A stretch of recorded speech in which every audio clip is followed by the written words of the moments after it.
Nasato vidyate bhao, na bhao vidyate satah, ubhayorapi drashtonsa tvanayos tattvadarshibiha. The unreal has no existence, and the real never ceases to be. The truth of both these has been perceived by the seers of truth. In this verse, Lord Krishna makes one of the most radical declarations in the entire Gita. Nasato vidyate bhavo, na bhavo vidyate sataha. Meaning, the unreal never truly exists, the real never ceases to be. In these 16 words lies the essence of all the Vedas. Let us understand it carefully. The body did not exist before birth. It will not exist after death. Even now, it is continuously changing, continuously perishing. That which did not exist in the past and will not exist in the future cannot be said to truly exist in the present as well. This is the meaning of Nasato vidyate bhava. The body is therefore non-existent in the absolute sense, and this body is a miniature world. As the body changes, so does the world. As the body perishes, so does the world. The entire world is burning in the fire of time. When firewood burns, ashes remain. But when time burns the world, nothing remains. Therefore, the unreal has no true existence. Now, one may ask, if the world is perishing every moment, why do we not see it? Because the instruments through which we perceive, the senses, the mind, the intellect, also belong to the same perishable category. How can the perishable perceive the perishable? That's the question. Bodies are being born and dying every moment. The world is dissolving every instant. But our dull physical eyes not able to see this continuous change. Only the imperishable can perceive the perishable. Only the self, the unchanging witness, can know that everything else is changing. Now consider this carefully. The self cannot perform any activity without the assistance of body, senses, mind, and intellect. This proves something profound. Activity belongs to the world, not to self. The self has no affinity with action, no affinity with objects, no affinity with change. It merely illuminates. Thus, the body, the senses, the mind, and intellect all belong to the unreal category. Only the real, the self, truly exists. And that is the second half of the verse. Na bhavato vidyate sataha.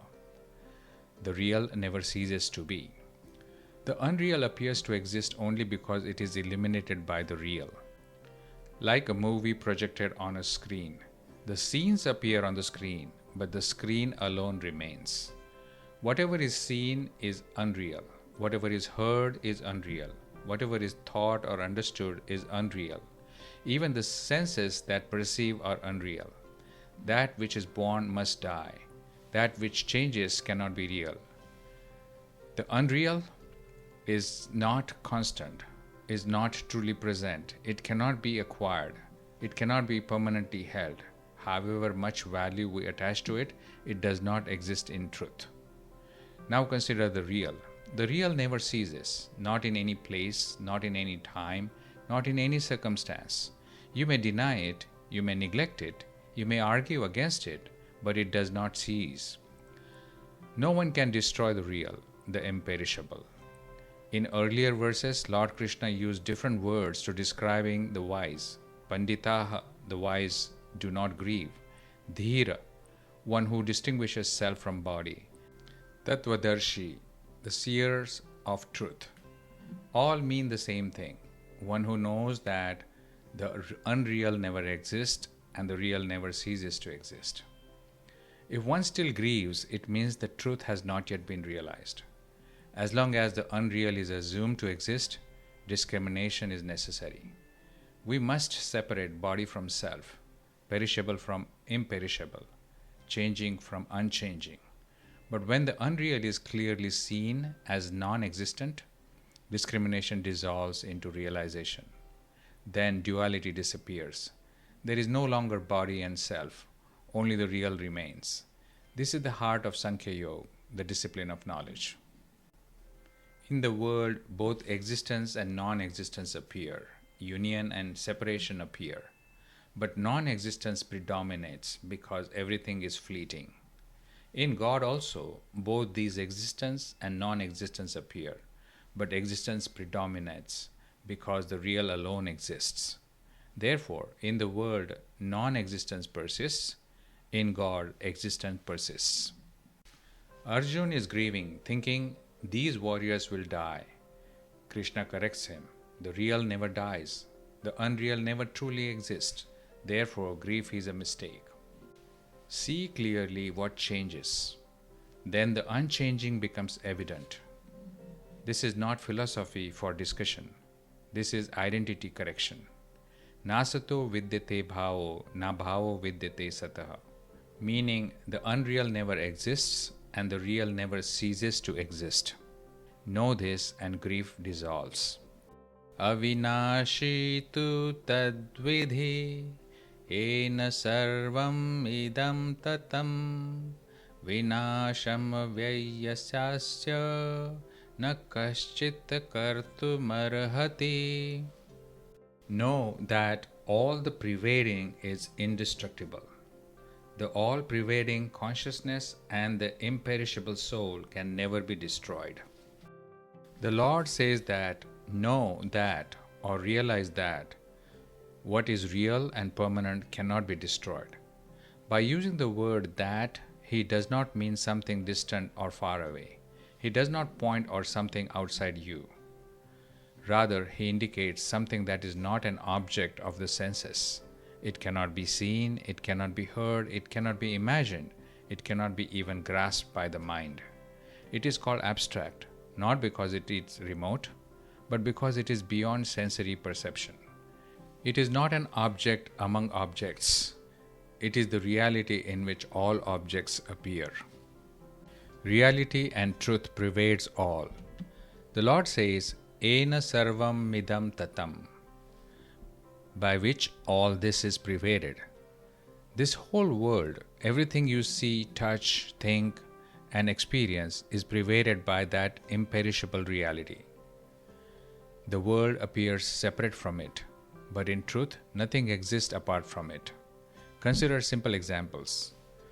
Ornaments made up of gold are nothing but gold, but what dominates in mind is the ornament aspect. The ornament itself is changing and temporary, compared to that the unchanging identity of the gold that makes the ornament.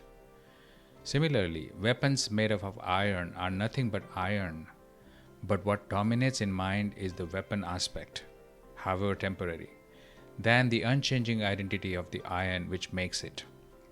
Pots made up of clay are nothing but clay, but what is assumed as real is the look and feel of the pot, which is temporary and changing, compared to the unchanging identity of the clay which makes the pot. Similarly, what is perceived as ice is nothing but water. Though the shapes differ, the substance is the same. If you pay attention, you realize that the ornament, weapon, pot, and ice are nothing but the impermanent and changing realities.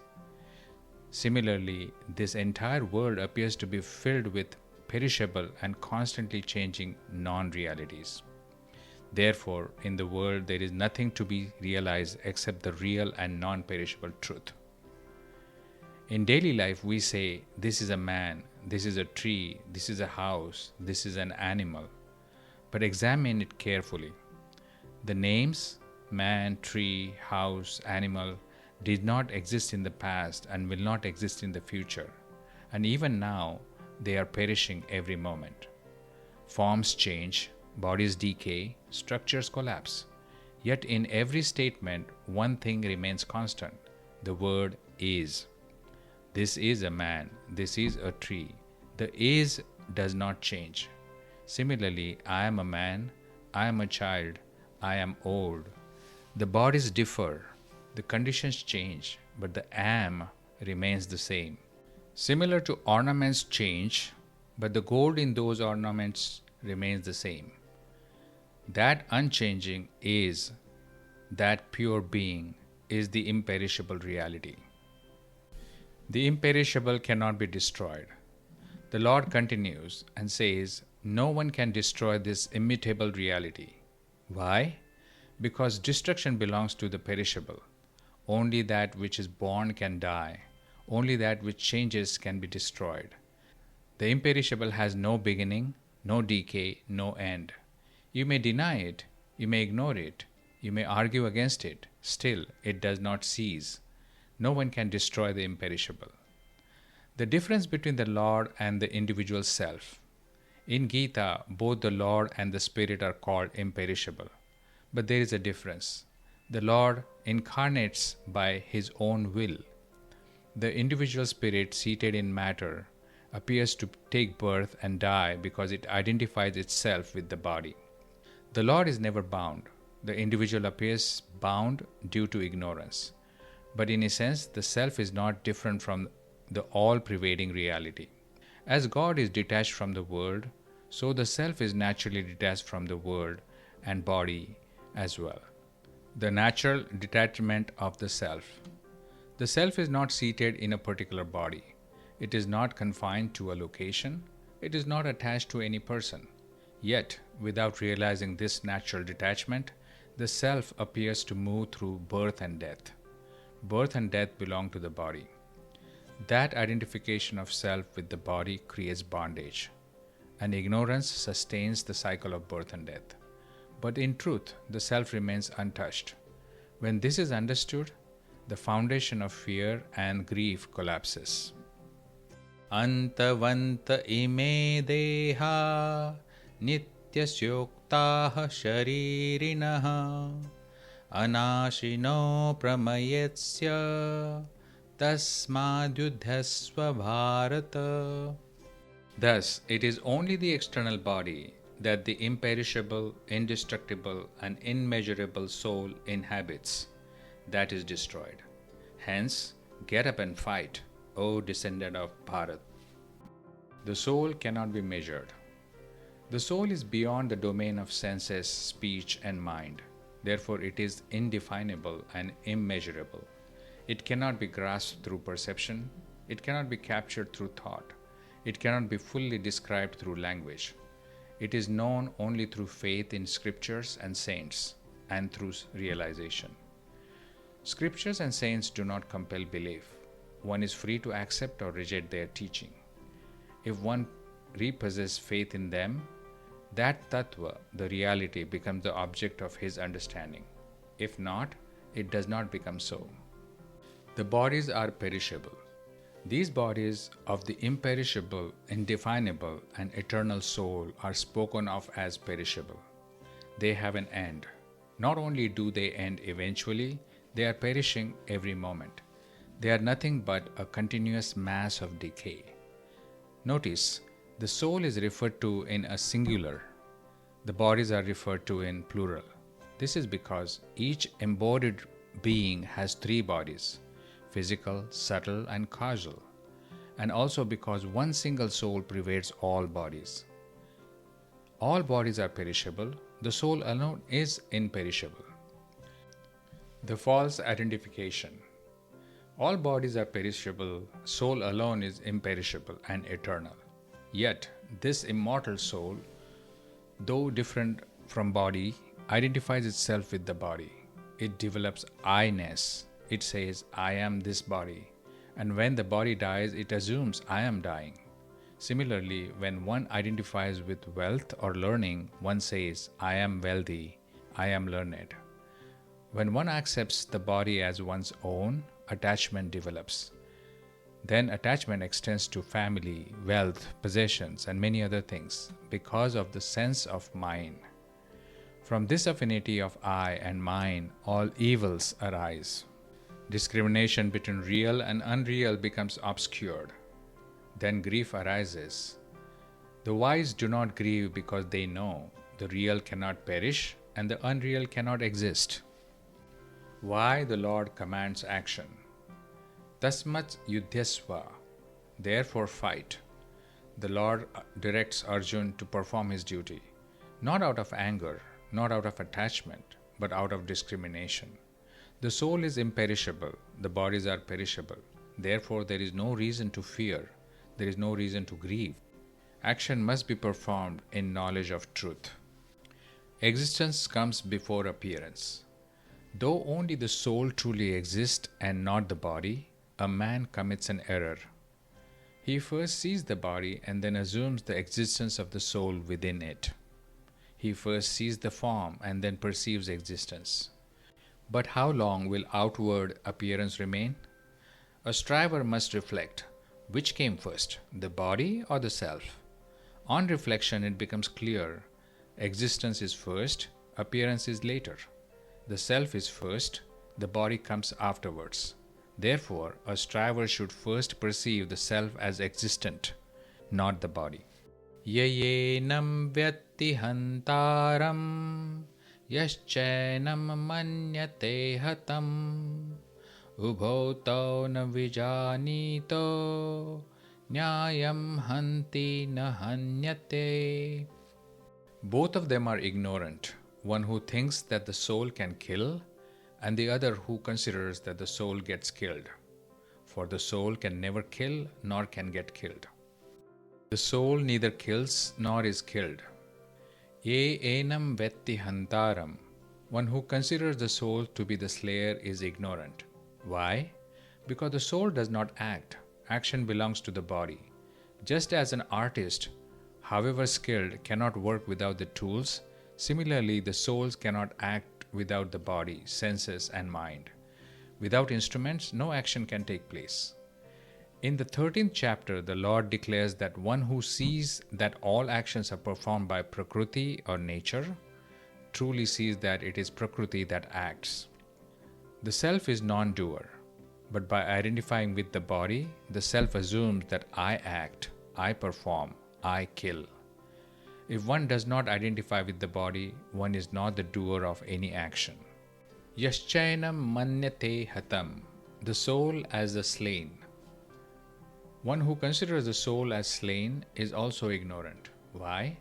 Because only that which is perishable and changeable can be destroyed. The soul is imperishable. The soul is unchangeable. It remains unaffected. How can the imperishable be slain? Destruction applies only to that which undergoes modification. The self undergoes no modification. Therefore, it cannot be killed. Ubhoto na vijanito means both are ignorant. Both of them do not know whether one thinks I kill or one thinks I am killed. Both are mistaken. Because Nayam hanti na hanteya, the self neither kills nor is killed. The self remains the same without change. Slaying and being slain belong to the bodies. Birth and death belong to the bodies. Action and destruction belong to Prakriti, the nature, not to the self. The context of war. Lord Krishna speaks this in the context of war before Arjuna. Arjuna fears, I will kill them. They will be killed. Krishna corrects his misunderstanding at the root. The soul is neither the killer nor the killed. It is free from action, free from modification, free from destruction. Therefore, grief is misplaced. The mistake lies in wrong identification. When the self identifies with the body, it assumes doership. When the body falls, it assumes destruction. But in truth, the self is non-doer. The self is imperishable. The self is unchanging. Actions occur in nature. Bodies perish in time. The self remains untouched. Therefore, Nayam hanti na hanteya. It neither kills nor is killed. Realize this and confusion will dissolve.